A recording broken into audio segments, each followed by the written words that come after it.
Hi, on this episode of Healing Beyond Borders, where we discuss stories beyond the borders about their, medical experiences and other cultural backgrounds. And we have very special guests here today. They have a very beautiful collaboration. It's basically a collaboration, as you can say, between India and New Zealand. So we have one medical tourism company called Indicure, which actually empowers and works in India, and the other one by Miss Jackie Brown. It's called Tums and Gums. It's from New Zealand, and we would talk about this beautiful story of collaboration and how it has been working out for everybody. So let's get to their stories. So first of all, I would like to welcome you to this podcast, and we can start off with a brief introduction of both of yourselves. We'll start with Miss Jackie. Okay, now you might think I'm sitting here trying to be like some Bollywood queen with my sunglasses on, but I'm going to let you into a little secret. Watch this. I'm about to unveil. I had lower breast surgery only 2 days ago, and so today I'm sitting here showing you in all my glory exactly what it's like to have surgery, and I'm quite proud of it. It's silly me trying to cover it up, so I'm sharing it with you. But thank you for having me on today. This is wonderful. It's lovely to have you. And Miss Anu, so we would like to know a little bit about yourself and about Indicure as well. Sure. So thank you for having me here.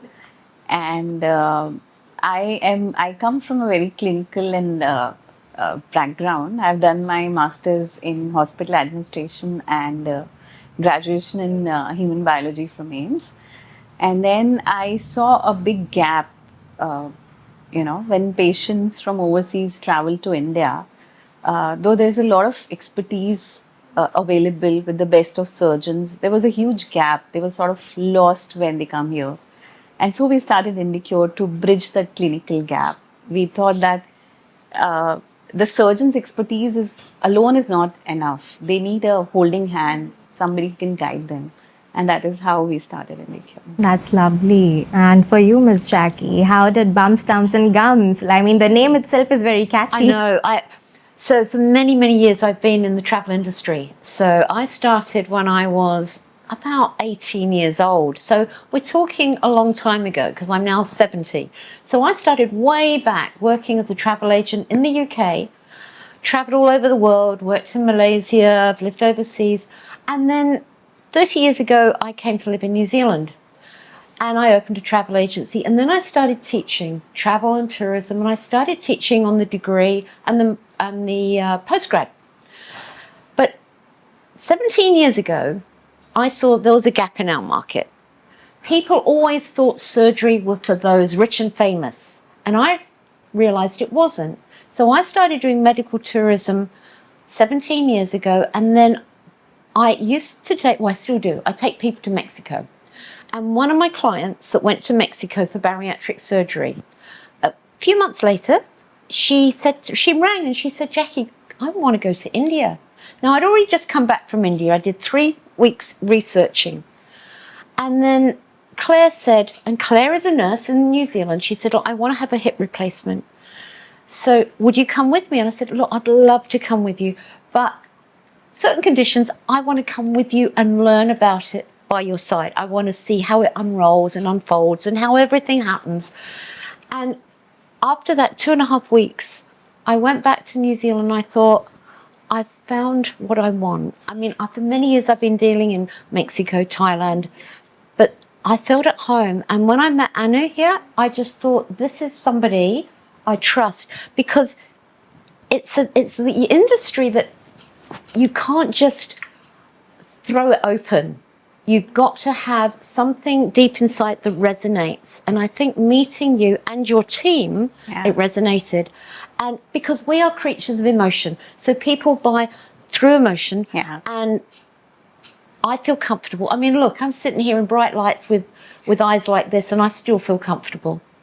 That's a wonderful, point of trust where you need to build, because I think medical tourism in general needs to be built up on trust. So I would want to know from you, Miss Jackie, what brought on this trust onto, our company in India in general. So what brought that on? I think my very first tour here, I saw how everything worked like an a well-oiled machine. Yeah. Everything worked. People weren't left hanging. There was on-site people the whole time helping me. I actually bring somebody with me to give me a hand with the larger groups. But I had Indicure staff, and they are a family. They're like family to me, but also family to each other. And I could feel that. And the clients can feel that as well. And that's how I felt. And it's about the trust. And of course, the trust in the doctors.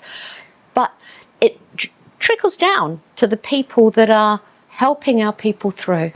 That is actually very lovely. And Miss Anu, I think you play a very big role in, running that machinery very smoothly. So, what do you think would be, one aspect that you want to point out here in, when we are building trust amongst two companies, which, she operates from New Zealand, we are operating in India. So, what do you think there's certain gap that, we need to fill out in this area? So since we started, it, as she rightly said, it was a well-oiled machine, and we started running from as soon as we, started. It was a smooth sail. For Indicure, something new which we learned or which was new for us was doing it on scale. Before she had come, we were doing individual journeys of the patient, but with a group. The dynamics change, a lot of group dynamics that are involved. But we have done very well as a team, I think. Exceptionally well. And I think, Jackie, the secret sauce is the communication between our teams, As soon as you send us the queries, our team just gets onto it and there's a smooth sailing.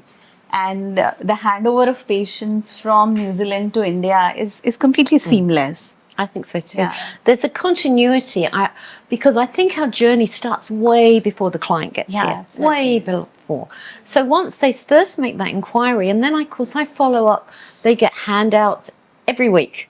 And I say, print them out, put them in a folder, read them at your leisure. So I go through all the cultural differences, what to expect post-surgery, what to expect when we get to the hotel. I try and cover even a packing list of what you should and what you don't need to bring. So it goes way beyond that departure. I think for me, it would start months prior. Yeah. And that's where we've got that continuity. Yeah. And when they land here, we have a team on the ground who takes over. And, we make it seamless by helping you out with visas and, Yes. providing all the information about visas. On the ground, we have team on the ground who take care of their appointments, what to bring to the hospital, what to expect. If they have any issues at the hospital, that's immediately solved. So there's a seamless communication between you and our team on the ground. So that is what makes the patient feel happy and, Connect. Right. So I think, and other than that, I think what we can do is, we are actually doing that, is that we are also providing them with the video consultation to make them feel at ease, which is, I think, a very big aspect, because that way the patients can actually connect with the person that they are going to be operated by. And that brings on a huge level of trust in that very aspect, because of course you're traveling from a different country and coming to a very different area. So I think that's one of the most crucial aspects that we are actually working on in India. So I think that's something to be so for any patient, I think the fear of unknown is a very big factor. It is. And if you can handle it properly, that though you are in a new country, in a totally different country, you will be well taken care of. And everything we are telling you would be as is. You would not be greeted with surprises. So we make the surprises as low as possible. We reduce that factor. We absolutely, I think, something that, in India, what we do is that we want to be completely transparent with the patients. That is one of the key factors in building up this trust and a beautiful collaboration, as it has been going on. Yeah. So we are like a family now. We are like a family. Of course, absolutely. Because I think you have come for the second time with the group. Yes, with the group. Yes. And, how has that experience been for you? It's been wonderful. And you're right, because it is the unknown. And because New Zealand is so far from everywhere else in the world. I mean, we're 3 hours plane ride from anywhere. So anything out that, many people have been to Australia, whereas they go India, So they have this image, and it is the unknown. So one of the things I do is I have Zoom meetings myself with clients when they want it and talk them through it. And I'm often on the phone because everyone has anxieties, of course they do. And when people ring me, I said it wouldn't be natural if you weren't slightly nervous. Yeah. Of course you're going to be nervous. But having me on the ground here, great example today, one of my ladies here, there's 20 of us here, 21 of us here, rang and said, hey, I'm wondering, I might need a wheelchair on the way back. So I get straight onto the airline, straight away, within minutes, it's all organised. The wheelchair is organised. So she's got that pressure taken off of her shoulders. So her flights are booked, everything's booked. I book wheelchairs for those I know are going to need it. Everyone has a wheelchair prepared, and seats are booked, and everything is done for that client. Yeah. Yeah, I would just like to add that here that a lot of people feel that medical tourism can be a DIY, whereas I don't agree. They definitely need a lot of support. You are most vulnerable after a surgery. So let's not make it, I would suggest DIY, do it yourself. No, you need a supporting hand after the surgery when you're recovering. Yeah. And a trustable company or trustable people do make the entire process much easier. Oh, I totally agree. Because it's not just, sometimes a bit of physical support, helping them down to the restaurant, helping with the menu, but it's the emotional support. Actually. I've got a bit of a background in counselling and life coaching, and I think that has added to it. And when I can, I bring somebody who's got very similar EQ as myself, because it's important we have the right people on the ground. Absolutely. And Indicure have the right people, and I believe I have the right team that all have a heart. Yeah. And I always try and say we listen to what's not being said. Yeah. It's finding the underlying, and then realizing there might be somebody that's a little bit anxious, picking up on that and just assuring them. Yeah.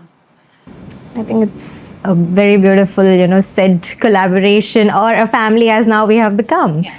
So, and I would like to ask you, what was your first meeting like with Miss Jackie, and what turned this into a beautiful, journey that we are now seeing? I remember the first meeting with you very clearly, and I think it clicked because we were on the same plane. For us, our patients' safety, their trust, was more important than anything else, and that is why.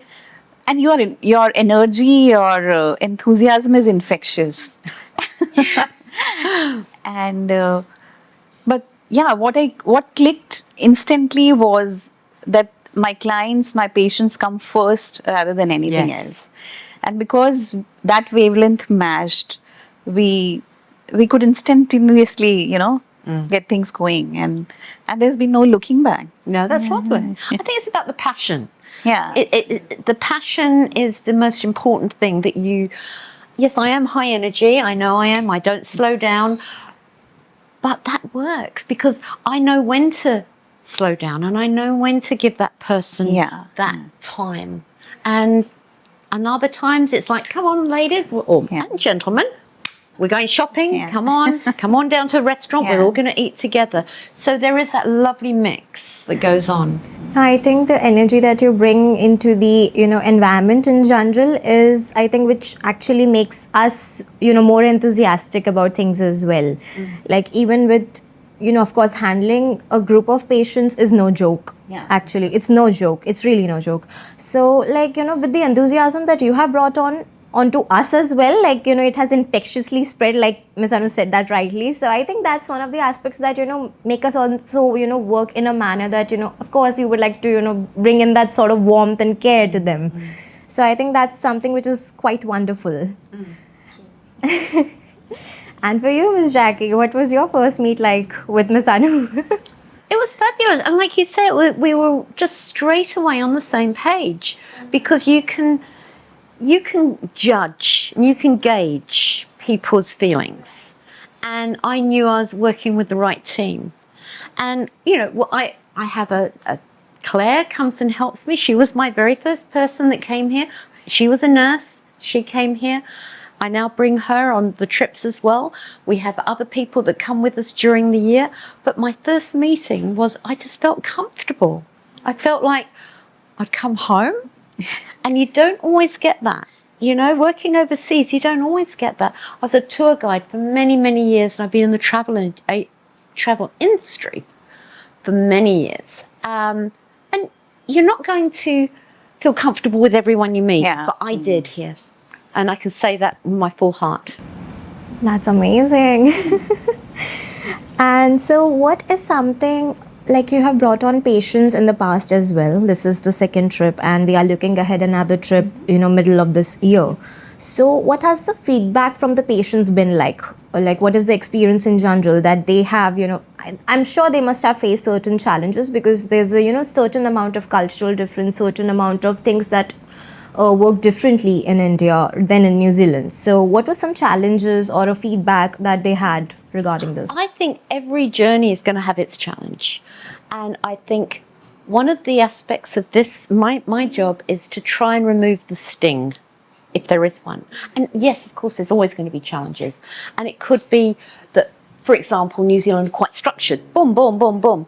And when they say, oh, well, I've been here a little while, and I say, just remember though, back in New Zealand, you can wait 5 and 6 hours nowadays to see a doctor, and they forget that.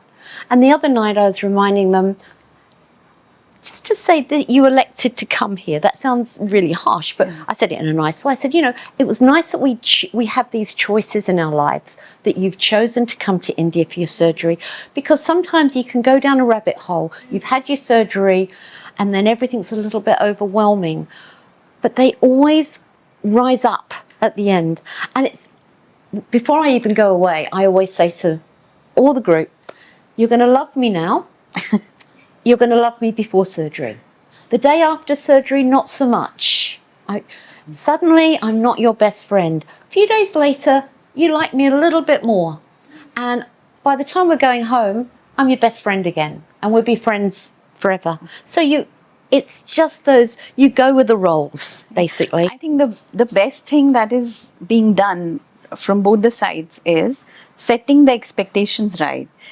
Of the patients, if you tell them what to expect, so that they're mentally prepared, that they will have pain and they'll be in agony for a few days.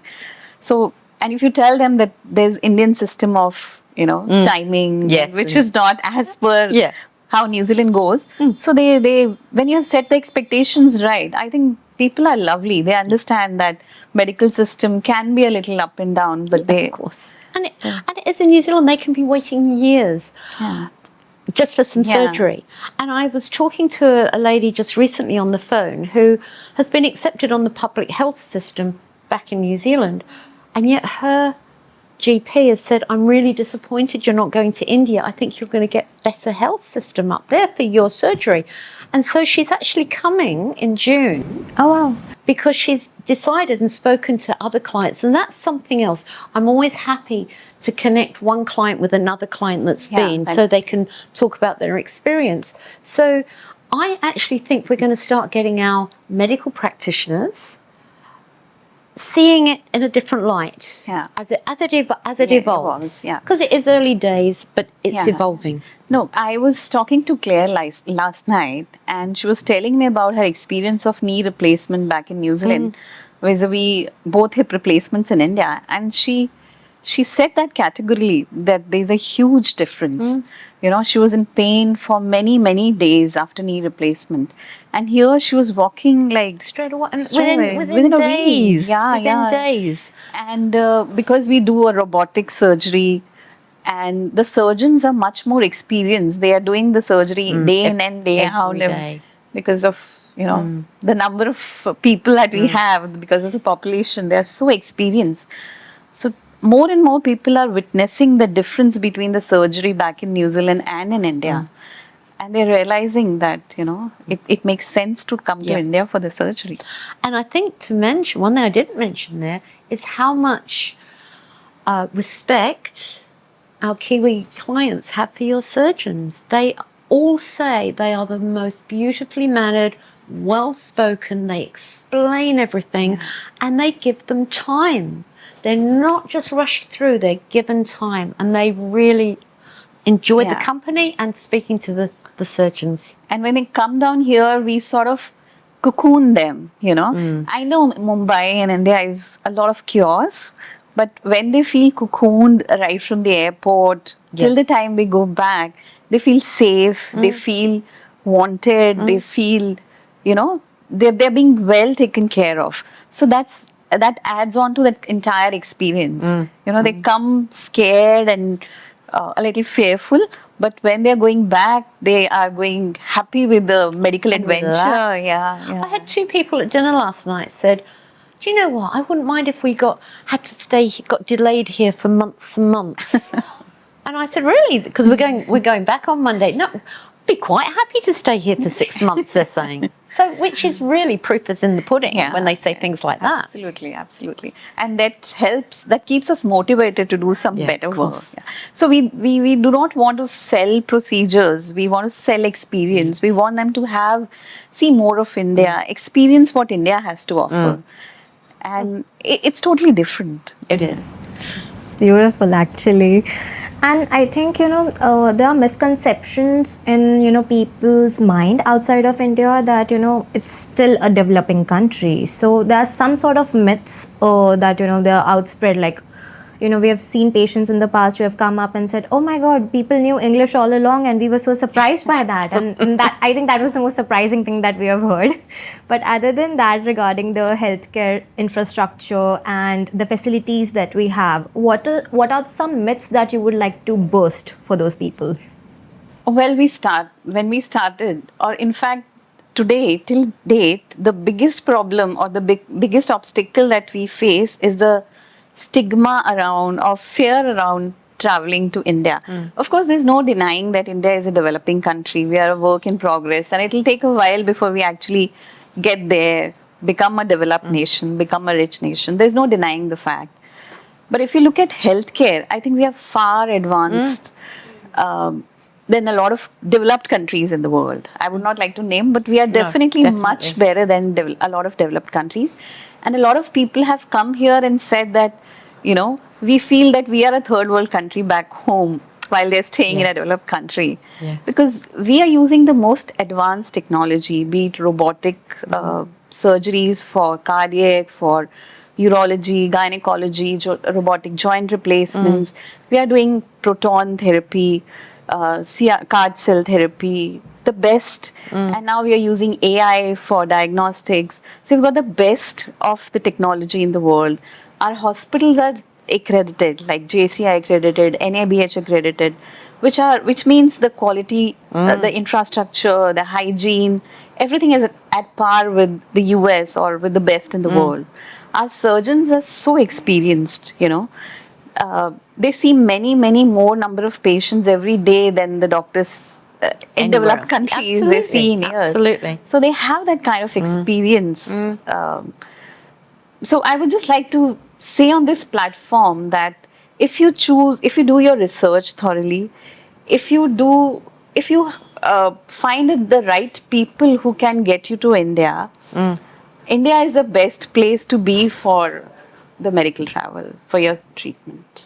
I totally agree. Having worked all over the world, 54 countries, and here I am, and I just feel this is top level service. Surgeons are wonderful. I just can't praise it enough. Yeah. And we've had patients from now almost more than 70 countries. And categorically, each and every patient tells us that, the kind of care we get here is amazing. They've not seen it in their own country. And I mean, I'm originally from London. I'm actually been in New Zealand for quite a few years, lived in Australia. But when I go back to the UK, I look at the health system there, and they're going through the same doldrums. It's really difficult.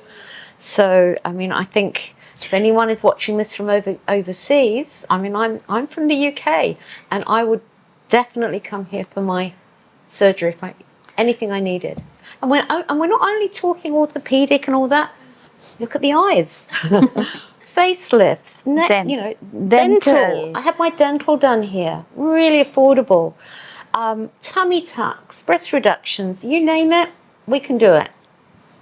And ironically, a lot of people that I've met before the surgery, they tell us India was never on our mind. We never thought we would ever go to India.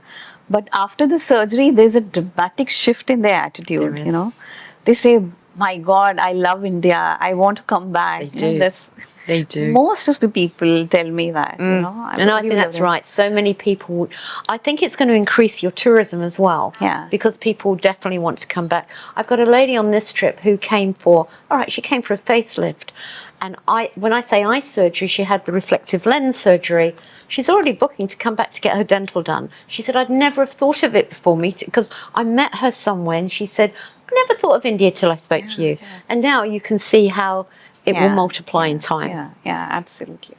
So I think if you embrace India, there's so much that India offers you. If you don't only look at poverty or, you know, I know there are a lot of negative things, but if you take it in a positive spirit that we are a developing country, India has so much to offer you. We accept everybody with open arms. Yes. Yeah. The warmth and the colours and all of that. So it's a saying here, we truly believe that in the words Atithi Devo Bhav, which means the guest is like a god. The god comes to us in the form of guest.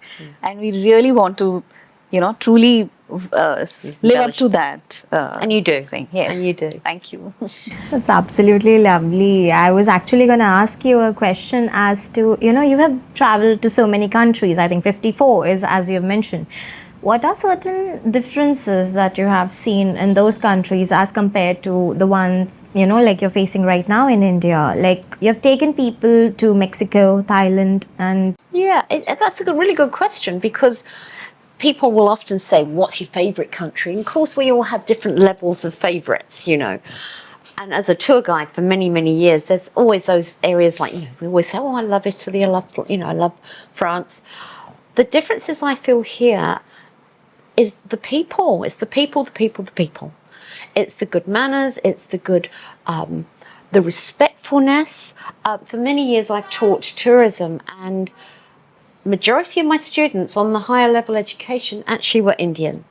And so I got to know a lot of people from India through my teaching. And I'd always wanted to come here. My father was based here during the war.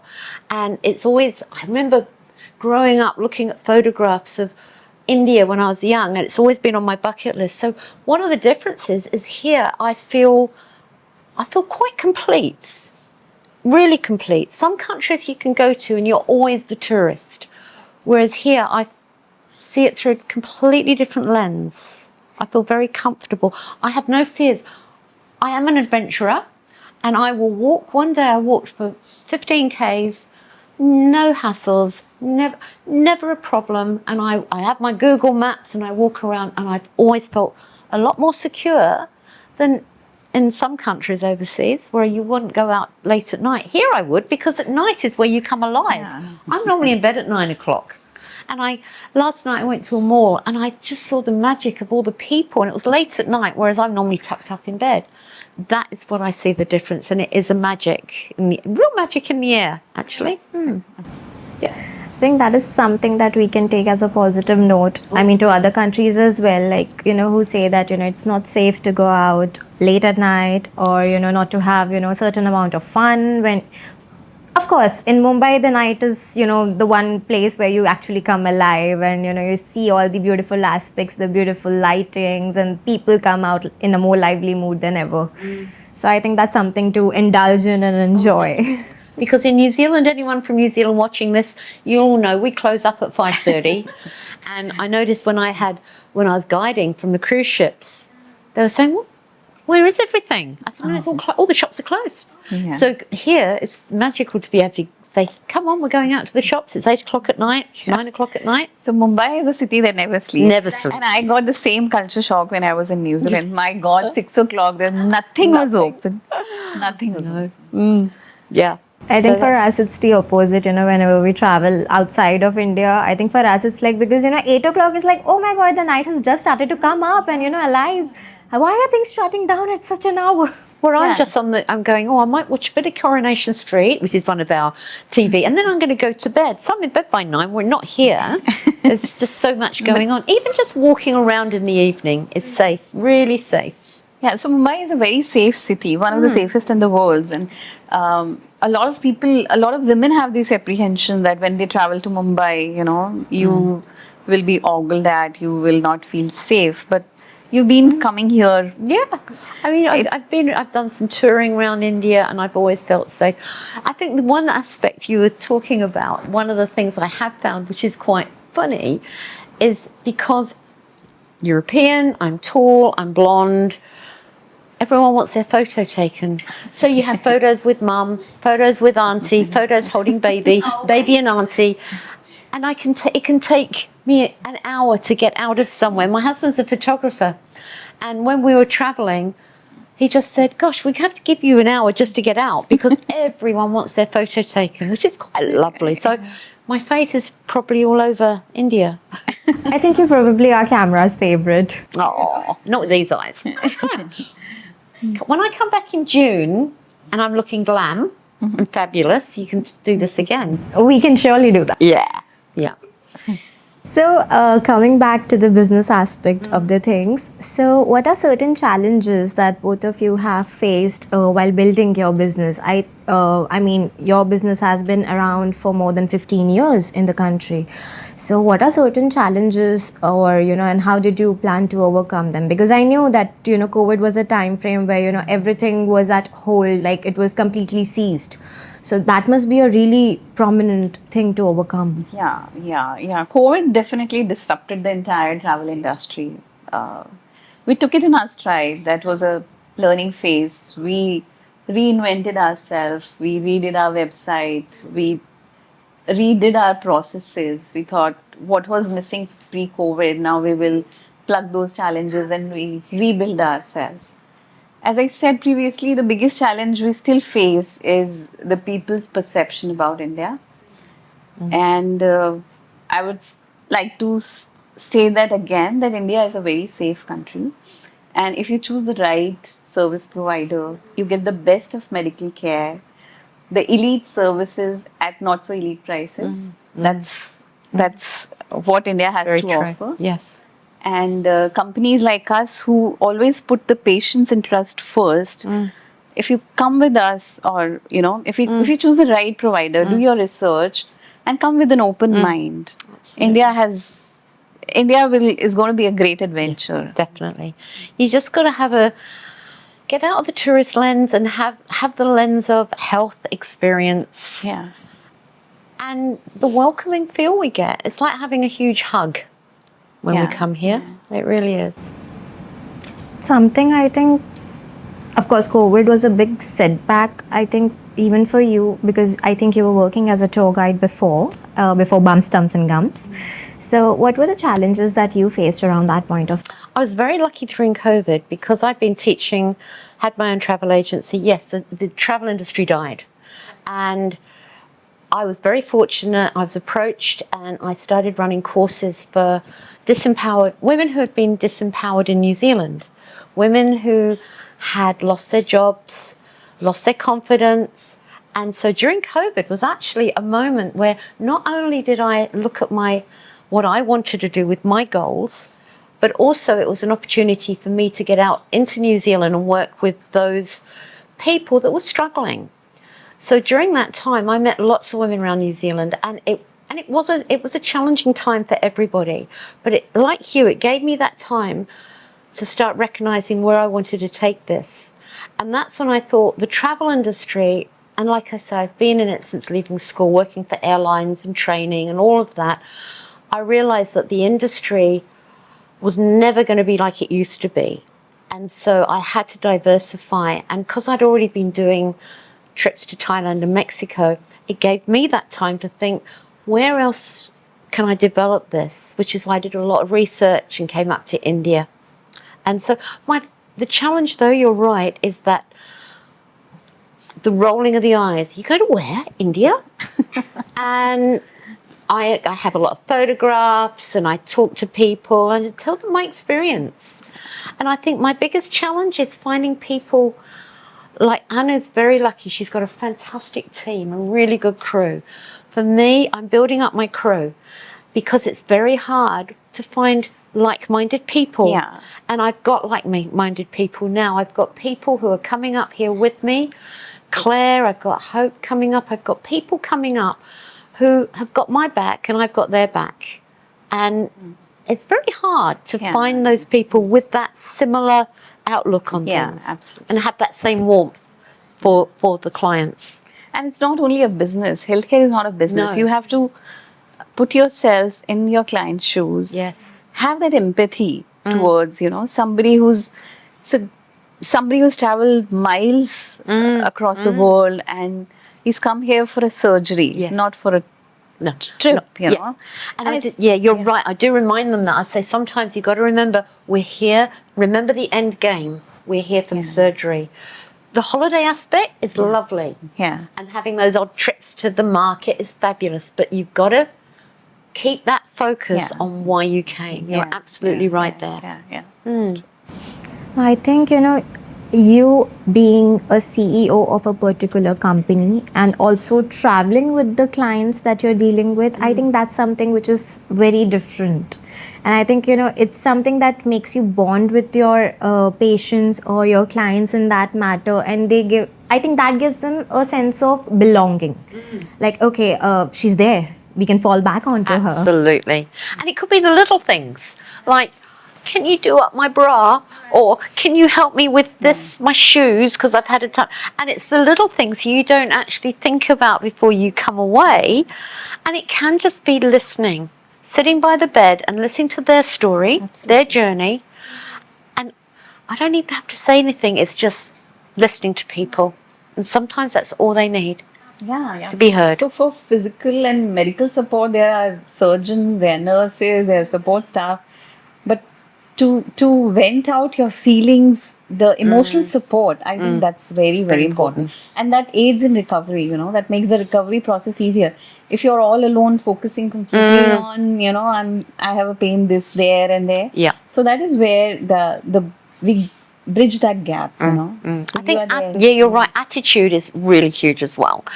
And I always say to my clients, having the right attitude. Now, something my husband said to me, he said, I notice those people that live local to where I live will come to my home and we'll sit for coffee. And my husband always says, for example, I'm going to give an example of a facelift. When they come around, they'll sit like this. And everything's covered.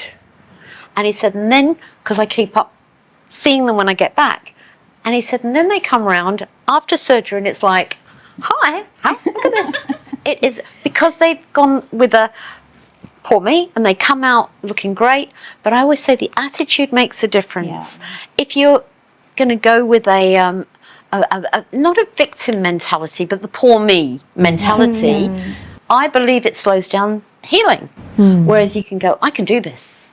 I can get through this. And they do. Yeah. And they do. I think this is one of our surgeons also say the very same thing. You need to come with a positive attitude when you're planning to come for any medical procedure, because that, of course, it helps in case of healing as well. And also that brings up a mindset where you actually want to heal. That's right. Absolutely. And if you're surrounded by right people who are supporting you, who understand you, whom you can trust that you are in best and safe hands, then, it makes the sailing very smooth. And it's the synergy between the group. Right. I'm not going to say it's all me. It's about the synergy of the group. We all sit around for dinner, we laugh, we talk. Then you get a couple of ladies go, I'm going to the mall, I'm coming too. And then someone goes, I'm going here, I'm coming too. It is that whole camaraderie that happens. Right. Because there's a couple of things with group. They're secure in numbers. They feel secure. Right. All their airfares and hotels are already paid for back in New Zealand, so all they need is their spending money and the money for their surgery. So there's that feeling of togetherness, of safety, security. But what they don't realise, they come back with all these new friends. They really do. They keep those friendships going. So even if for patients with us who are not coming in groups, like patients from the US, Canada, we make them feel at home. Right. Our team on the ground, we just do the same thing. Yeah. So for individual patients, we understand, that they are all alone here and they need that emotional Yes. support. Yes. So we make the process completely easy for them. And we can still do that. It's anybody in New Zealand or Australia or anywhere you like. I can still talk you through it. You don't have to come on a group. I mean, it's great if you do. But some people can't fit in the dates. They got childcare problems or whatever. It's never a problem. I ring my lovely friends here and go, right, I've got somebody coming over. I booked the flights. They're arriving on this date. I know someone is there to pick them up and they'll be well looked after. Thank you for trusting us. So before we move ahead, I would also like to address the fact that Ms. Anu has recently been awarded with the India's Emerging Women of Influence in 2026, and also she'll be on the covers of CEO magazine, which is something to applaud again. Yes. And so I think, what has this award impacted you in any way, like in case of your journey, and how is this impactful in your life? So what I feel is more than a personal title, it just validates our mission of doing good. It validates the mission that you can lead with empathy in a healthcare business, which is very transactional sometimes or very number oriented. If you're leading with empathy, so you can still build a profitable business. And we continue to do the good work that we're doing, and it's not one person's achievement, or it's about the teamwork. I have a team of lovely people, and I would like to empower those girls, take their own decisions and keep doing the good work. I think, with Ms. Anu's case, the thing is, one thing that I personally love and enjoy is the fact that it's women-owned and women-run business. I totally agree, and I applaud that so much, totally. And one thing I noticed with the team, and this doesn't happen anywhere else in the world really, I ask for a price for something, I have an answer within 24 hours. And that's because you've got a great team behind you. Absolutely. But, you lead from the back. A team, the best leader leads from the back and lets their team flourish, which is, I believe, what you do. No, I think even in that aspect, I think the work culture and the work environment has been as such that, it is somewhere pushing you to do your best and at the same time exploring what you like to do more. Like if I would say in my case, I would actually like to point this out because I wanted to do the podcast. I like talking to people. I really liked enjoying chatting with the patients. So she just, nudged me into the factor that, okay, you can just go ahead and do this. I mean, that's something which is quite commendable on her part, is what I feel. Like, she'll be nudging you to do, whatever you're, trying to do. Like, it was not my particular job to go ahead and meet a patient that was coming all the way from US. But, I asked her, like, I really wanted to do this. She was like, why are you asking me? Just go. That's inspirational. Yeah. And that's what inspirational women do. And then you aspire to be like them. So I think it's all, we're building. I think it's, staircase to, much more higher aspects to things. I think that's really wonderful on both of your part that, whatever you're doing, this beautiful collaboration. And I'm really happy that, like in a place, I mean, India is such a place which has brought, like, it's not very, it's quite difficult to find a woman leading a certain aspect in such a high position. So I think that's wonderful what we are doing. We are a team, and Exactly. it's a teamwork.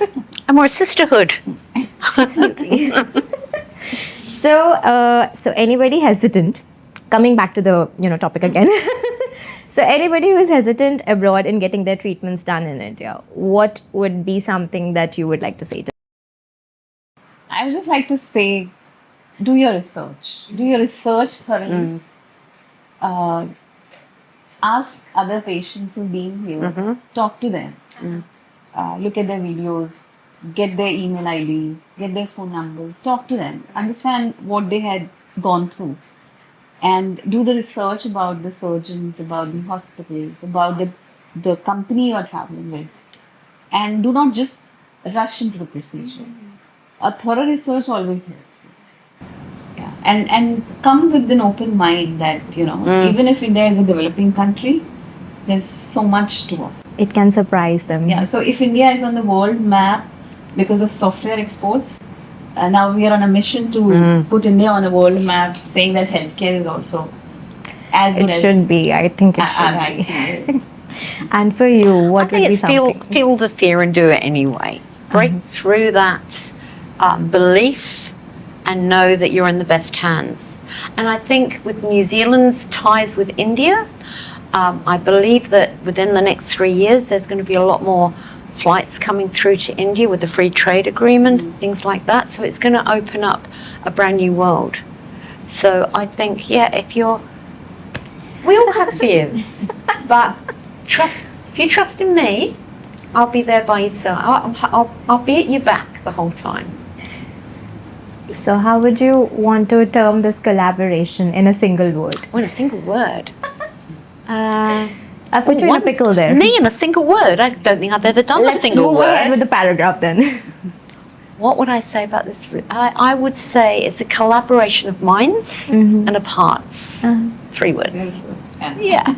I think we are getting there. Yeah, minds and hearts. I think that we're on the same page. So bums, tongues, gums, and hearts. And hearts. And hearts. And hips and knees and toes. And I must... The name of my company came up with actually it was one of my students. It was in a different order, and I used to teach marketing and tourism marketing, and she knew I was already running tours up to Thailand, and she came up with a similar name. And I said, "Can I?" And I knew her really well. I know her family. I said, "Can I use that name?" She said, "Oh, I'd love you to." And so it's a name that makes people smile, because there's so many beautiful this, beautiful that.